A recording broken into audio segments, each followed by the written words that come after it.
They say laundry day is supposed to make you feel productive, like you are finally taking control of your life. But for me, it always turns into a dramatic journey that no detergent brand wants to advertise.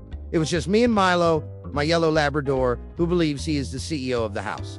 And I walked into the laundry room with a confidence level I definitely did not earn. Being a grown man living alone should make chores easy. But somehow every simple task becomes an adventure starring one confused adult and one overly supportive dog. I grabbed a laundry basket and tried to look responsible while Milo followed me with the serious face of someone inspecting an employee.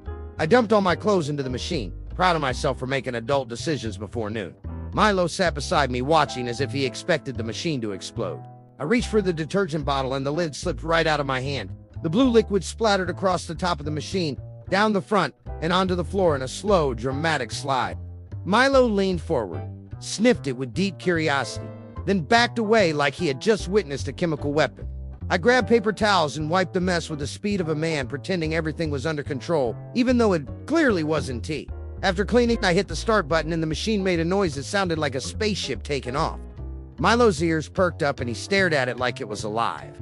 I tried to walk away, but the machine suddenly thumped loudly, then louder, until the whole thing began jumping like it wanted to break free from civilization. I ran back and held the top like a desperate wrestler trying to pin down a wild creature. Milo barked in pure panic, circling the room like he was preparing for evacuation. I lowered the spin speed and the machine calmed down slightly, vibrating like a large, angry phone. Feeling victorious, I walked to the kitchen, grabbed a snack, and returned a few minutes later, just in time to see water creeping across the floor. I froze. Milo froze. For a moment, we both stared at the puddle forming beneath the machine like it was a rare natural phenomenon. Then my brain rebooted and I launched myself forward to hit the stop button.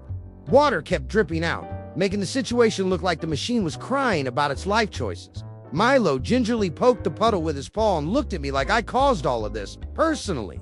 I unplugged the machine with the caution of someone defusing a bomb. Then I opened the door and a wave of water poured out directly onto my shoes. I stood silently, accepting my fate, while Milo stepped back to avoid the flood, like a very judgmental lifeguard. I grabbed towels, every towel we owned, and created a dam on the floor that did absolutely nothing to help. Water continued spreading until Milo hopped onto a chair, elevating himself like he refused to sink with the ship. After containing the disaster, I checked the drain hose and discovered it wasn't connected properly. I fixed it and tested the machine again.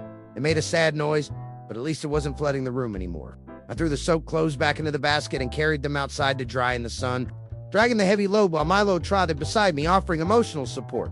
I spread everything across a drying rack and felt proud again until a sudden gust of wind picked up one of my shirts and launched it across the yard like a flying flag of failure. I chased after it with Milo sprinting beside me, both of us running like we were competing in a low-budget action movie.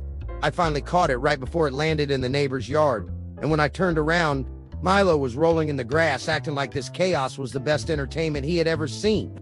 After recovering the shirt, I returned to the rack only to find that half the clothes had fallen into the dirt because I didn't T-balance the rack correctly. Milo sniffed the fallen laundry, then looked at me with the same expression he uses when I drop food. Disappointed but not surprised. I picked everything up again, shook off the dirt, and placed the clothes more carefully this time. Finally, the sun was shining, the clothes were drying, the machine wasn't exploding, and the floor inside was no longer underwater. I sat down on the porch next to Milo and took a deep breath. Despite everything that went wrong, the air was calm and the yard looked peaceful.